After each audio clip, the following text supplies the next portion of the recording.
O que não te contaram sobre o aquecimento do planeta. O que não te contaram sobre o aquecimento dos oceanos. O que está por trás do aquecimento dos oceanos.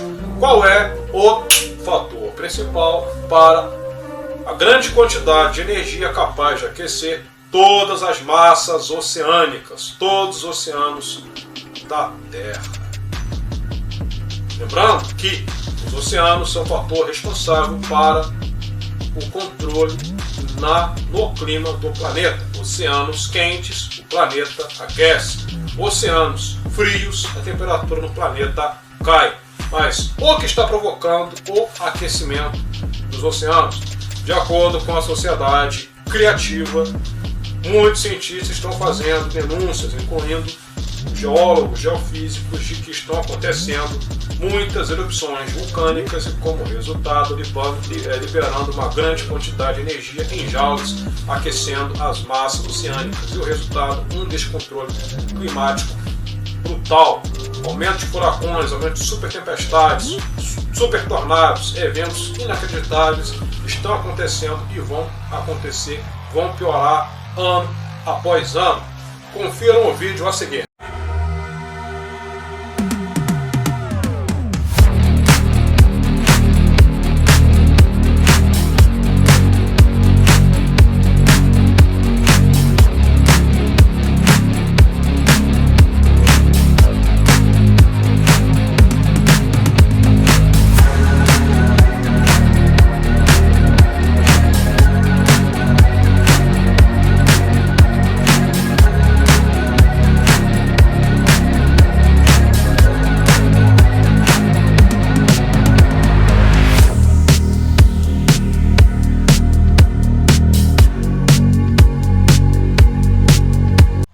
Se inscrevam no canal da Sociedade Criativa para vocês também ficarem por dentro de vídeos importantes, pois é denunciado toda a farsa do CO2, toda enganação da nova ordem mundial e dos senhores do mundo com a sociedade mundial. Fique por dentro das informações e dos estudos dos cientistas da sociedade criativa. Só assim vocês vão saber aí da verdade, pois a sociedade criativa, assim também como o canal Olhos no Céu, está fazendo denúncias com base científica sobre o que está acontecendo no mundo e a população mundial está sendo enganada, como sempre. Confiram o vídeo.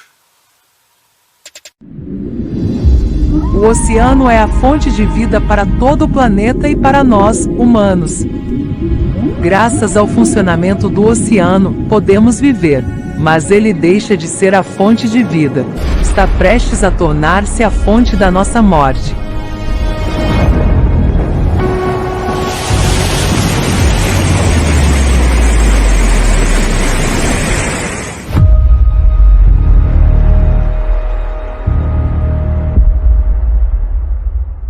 Basta pensar nisso.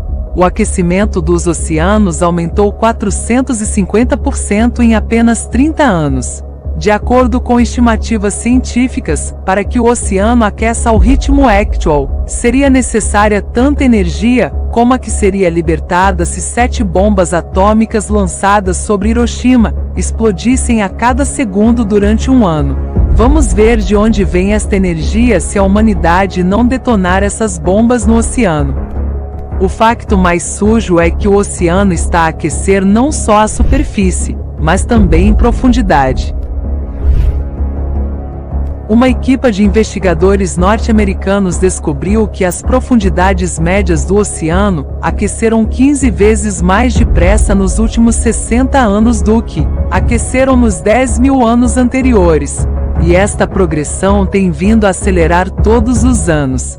Neste momento, a ciência não tem explicação de onde vem esta quantidade de calor. As únicas teorias consideradas são que os oceanos estão a aquecer a partir do Sol e das emissões humanas de CO2 dos gases com efeito de estufa, mas só podem explicar o aquecimento das camadas superiores do oceano a uma profundidade de até 200 metros, porque os raios solares não penetram mais fundo. A água pode ser aquecida pelo Sol até 700 600 metros no máximo, como resultado da agitação. Como podemos explicar os numerosos factos do aquecimento das camadas profundas do oceano? Afinal, a uma profundidade de mais de 4 quilômetros, a temperatura da água era sempre a mesma e próxima de 0 graus Celsius. Mas agora tudo mudou. Um dos factos que indicam o enorme aquecimento do oceano a grandes profundidades foi registrado por uma equipe internacional de cientistas ao largo da costa do Uruguai. A uma profundidade de 4,5 km, verificou-se que as águas estavam a aquecer de 200 a 4 centésimos de graus Celsius. Apenas para um leigo, este aquecimento pode parecer insignificante, mas para os peritos, é um facto aterrador. Christopher Manning, oceanógrafo, comentou o seguinte: se pensarmos no tamanho do oceano profundo, é uma enorme quantidade de calor.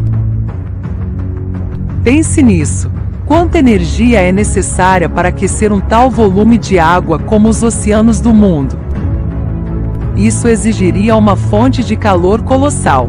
A energia necessária para o aquecer é igual à energia de todas as reservas nucleares na Terra multiplicada por 3. O que poderia aquecer o oceano por baixo como uma panela num queimador de forma tão significativa? Vamos mergulhar no fundo do oceano e ver que fontes de calor poderosas existem por aí. À medida que mergulhamos, descobrimos montanhas gigantes no fundo. Vulcões. 75% de todas as erupções da Terra ocorrem a partir de vulcões subaquáticos. Anteriormente, considerou-se que as erupções subaquáticas ocorrem com uma efusão gradual de lava, enquanto que as erupções explosivas são impossíveis devido à pressão da coluna de água, e assim, presumiu-se que os vulcões subaquáticos não conseguiam aquecer a coluna de água. A lava que escorria congelava quase imediatamente. No entanto, investigações recentes estão a mudar a nossa compreensão do mecanismo das erupções subaquáticas. Qual é o mecanismo de uma tal erupção? A pressão do magma varia de 10 a 30 mil bar, mas a pressão da coluna de água nas partes mais profundas do oceano é de apenas 1000 bar.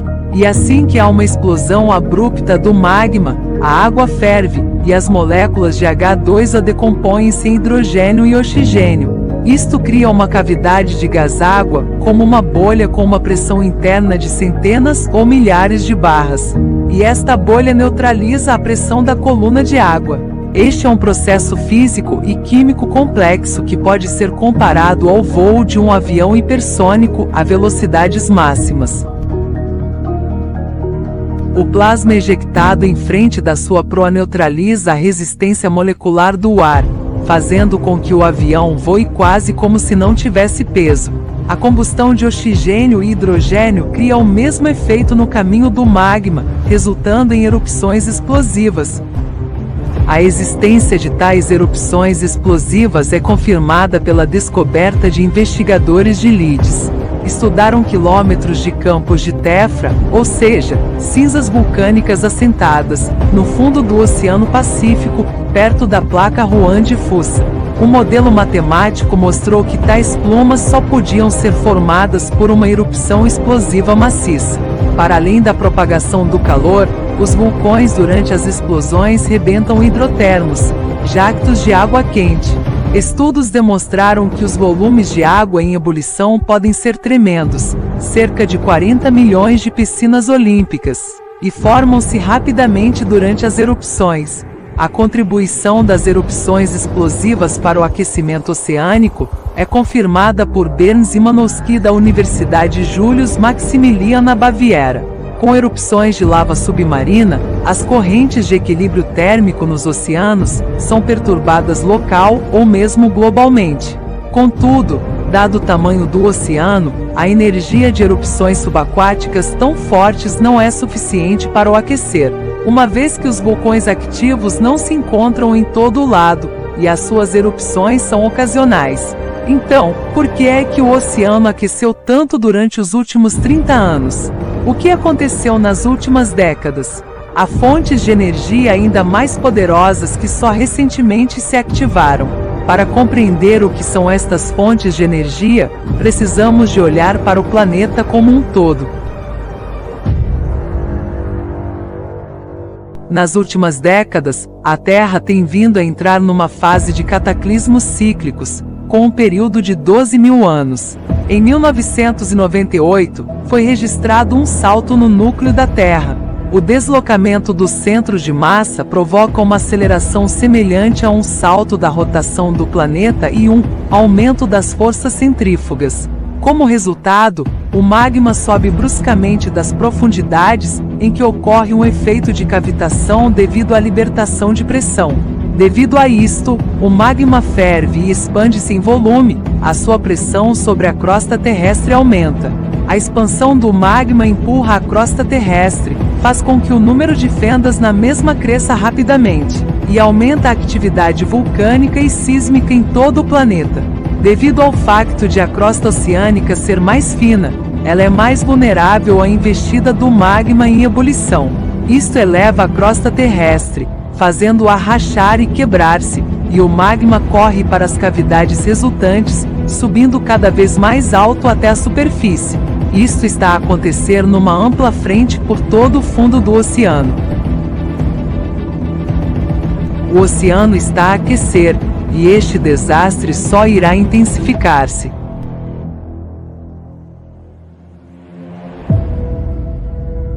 Já vemos exemplos de tal aquecimento anômalo em todo lado, não só no fundo, mas também na superfície. No final de 2013, uma enorme área de água do oceano invulgarmente quente, cerca de 1/3 do tamanho dos Estados Unidos, formou-se no Golfo do Alasca e começou a espalhar-se. A temperatura da água em muitos lugares excedeu a norma em 5 a 6 graus Celsius. Nick Bond, climatologista estatal de Washington, chamou a este fenômeno, o blob, semelhante ao filme de terror de ficção científica, com o mesmo nome. Em 2 anos, o blob mais do que duplicou seu tamanho, e estendeu-se por mais de 4 milhões de quilômetros quadrados de oceano, do México ao Alasca. Perto da costa de Newport, os peritos da NOAA registraram esta blob, em setembro de 2014, com um aumento de temperatura de 7 graus Celsius em apenas 1 hora. O oceanógrafo Shelley Gentiman comentou sobre este evento. Conheço essa área muito bem, e 7 graus é um salto enorme. Não foi devido a um aquecimento diário normal, e assim a água quente era da blob. Nada disto foi registrado por climatologistas em toda a história das observações. Esta massa de água anormalmente quente, sem precedentes na sua escala e duração, existe há vários anos e levou à morte e migração de um grande número de vidas marinhas. A National Geographic apelidou-a de o blob que cozinhou o Pacífico. As consequências desta blob anormal causaram um desastre ambiental em grande escala, que por tradição foi atribuído à influência das emissões antropogênicas de CO2, sem sequer se descobrirem as verdadeiras causas. Em 2019, foi detectada outra bolha numa enorme área do Oceano Pacífico a leste da Nova Zelândia, cobrindo uma área de pelo menos 1 milhão de quilômetros quadrados. O aparecimento de tais anomalias começou subitamente a tornar-se mais frequente. Assim, os próximos pontos quentes apareceram ao largo da costa do sudoeste de África e na parte sul do Oceano Índico. Há algo comum que une os locais de formação de todas estas bolhas. Estas são regiões geologicamente ativas com uma crosta fina jovem, com vulcões submarinos ativos, fissuras e fraturas profundas da crosta. Estes são locais de produção mais ativa de magma quente fluido, mas os fatores de elevação do magma não são tidos em conta na explicação das causas do aquecimento dos oceanos pelos adoradores da luta contra o dióxido de carbono. Esses colaboracionistas mostram a sua maior incompetência. Eles não se importam com o facto de muito em breve todos nós irmos morrer, incluindo eles próprios. Eles ignoram e nem sequer olham para os factores do vulcanismo subaquático, e não os querem incluir nos modelos. Para não mencionar o estudo da Ubiquitous Magma Uplift. Afinal de contas, o impacto do aquecimento do oceano no clima é enorme. O oceano contém um calor 1000 vezes maior do que a atmosfera sobrejacente. O oceano é chamado a cozinha do tempo. O aquecimento das suas águas já aumenta tufões e furacões catastróficos que anualmente reclamam milhares de vidas humanas. Segundo o professor Alexander Tsigalin, os vórtices atmosféricos recebem calor adicional das emissões térmicas submarinas na área da zona tectônica japonesa até Kamchatka. Agora vemos os tufões a deslocarem-se mais para norte e o seu poder destrutivo cada vez maior. Recordemos o Tifão Haiyan nas Filipinas, em dezembro de 2021. Foi o tufão mais devastador da região no ano passado, e para além disso, o seu poder apenas irá aumentar, e a sua capacidade destrutiva irá tornar-se cada vez mais significativa. O aquecimento sem precedentes do oceano sugere que o oceano já está a esgotar a sua capacidade de conter a energia que tenta escapar das entranhas da Terra. E quando o magma atinge as rochas mais densas e espessas da crosta continental, que em média é 2-3 vezes mais espessa do que a crosta oceânica, então começarão os processos de erupções em cascata dos vulcões terrestres, e será demasiado tarde para parar este processo ou para procurar a salvação. Agora a última guerra da humanidade está em progresso. O nível de perigo é vermelho. Os alarmes estão a soar em todo o mundo, mas a maioria das pessoas no planeta não está ciente disso. Vamos continuar a perder tempo e esperar que o magma se levante e nos limpe da face da Terra, ou vamos agir agora mesmo? A catástrofe está a desenrolar-se rapidamente. Enquanto a ciência do mundo não faz nada para lidar com o problema. Em vez disso, centenas de bilhões de dólares estão a ser gastos para combater concentrações minúsculas de CO2. Isso não resolve em nada o problema, mas apenas enriquece os bolsos dos vigaristas. E ainda mais dinheiro é gasto no estudo da superfície de Marte do que na exploração do fundo do oceano, do qual depende agora a nossa sobrevivência. O oceano já está a começar a ferver. Apenas aqueles incompetentes nestas matérias não veem por que enormes saltos nos aproximamos do ponto em que o mundo inteiro estará à beira, numa grande bucha. Não uma local que está perto de Kiel, mas uma global que se espalha por todo o nosso planeta e que não vai parar. Onde não haverá esperança de tréguas, não haverá corredores verdes, não haverá ajuda humanitária. E onde a humanidade será enterrada. É uma inevitabilidade em que caímos pela nossa própria inacção. Precisamos de transmitir a verdade sobre as verdadeiras causas das alterações climáticas às pessoas em todo o planeta o mais rapidamente possível, a fim de termos tempo para encontrar uma solução comum para a sobrevivência da humanidade. Isto requer a vontade de todos e de cada um. Temos de fazer tudo agora para não lamentar mais tarde que não tenhamos feito o suficiente para construir a sociedade criativa, que não tenhamos encontrado as palavras certas mais cedo. Mas quando as bombas caírem sobre as nossas cabeças, não seremos capazes de fazer nada. Apenas na sociedade criativa, onde todas as pessoas estão unidas pelo objetivo comum de salvar as vidas de todas as pessoas, é possível aproveitar o potencial científico de toda a comunidade internacional. Só então é possível criar as condições para o desenvolvimento da ciência real, que representa os interesses e as vidas de todas as pessoas. Podemos construir a sociedade criativa apenas juntos. A participação de todas as pessoas é importante. Torne-se ativo antes que seja tarde demais.